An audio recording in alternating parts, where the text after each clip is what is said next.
লক্ষ্য তপশিলি উপজাতি হিসেবে সুবিধা নেওয়া, তার জন্য পদবি পাল্টে ভোটার তালিকায় নাম তোলার অভিযোগ।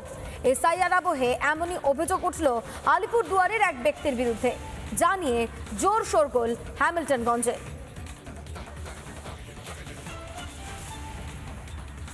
একই ব্যক্তির দুই জায়গায় দুই নাম, বাবার নাম আলাদা আলাদা, পদবিও আলাদা আলাদা, এবং এক জায়গায় তার নাম পদবী দাস, আরেক জায়গায় তার পদবী হচ্ছে নাজিয়া। এরকম চাঞ্চল্যকর তথ্য উঠে এলো আলিপুরদুয়ারে। এসআইআর বিষয়টি সামনে আসতেই ব্যাপক শোরগোল আলিপুরদুয়ারের হ্যামিল্টনগঞ্জে। একই ব্যক্তির দুটি জায়গায় ভোটার তালিকায় নাম। লতাবাড়ি পঞ্চায়েতের নেতাজি পল্লী, সেখানে ভোটার তালিকায় নাম রয়েছে চঞ্চল দাস হিসেবে।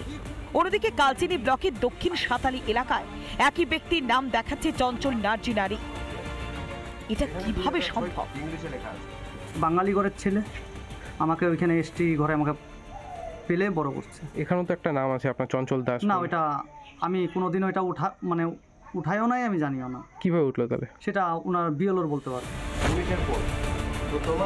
আবার নাজিয়ারি দিয়ে তপশিলি উপজাতি শংসাপত্র বের করেছে, এবং এই যে চঞ্চল নার্জিনারি, যে দুলাল নার্জিনারি তার বাবার নাম, সেই দুলাল নার্জিনারি পরিবারের সদস্যরা আবার এই বিষয়ে অভিযোগ করেছে। ও এখন এসটি হলো কিভাবে, চঞ্চল দাস থেকে চঞ্চল নার্জিনারি হলো কিভাবে, এটার জন্য জানার জন্যই তার বাড়িতে আমরা এসেছিলাম, কিন্তু উনি সঠিকভাবে উত্তরটা দিতে পারলো না।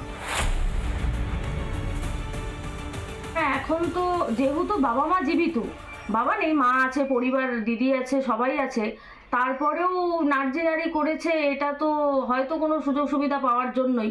মানে এখানেই থাকে ছোট থেকে? হ্যাঁ, এখানেই থাকে, ছোট থেকে এখানেই থাকে, এখনো এখানেই থাকে। বাবা মানে অন্যকে করে, মানে এইভাবে দেখা যাচ্ছে যে এই সরকারের আমলে চুরি চোটামি ছাড়া আর কিছু হচ্ছে না, তাই আজকে আবার এই যে বাবা চুরি কেসটা এসলো।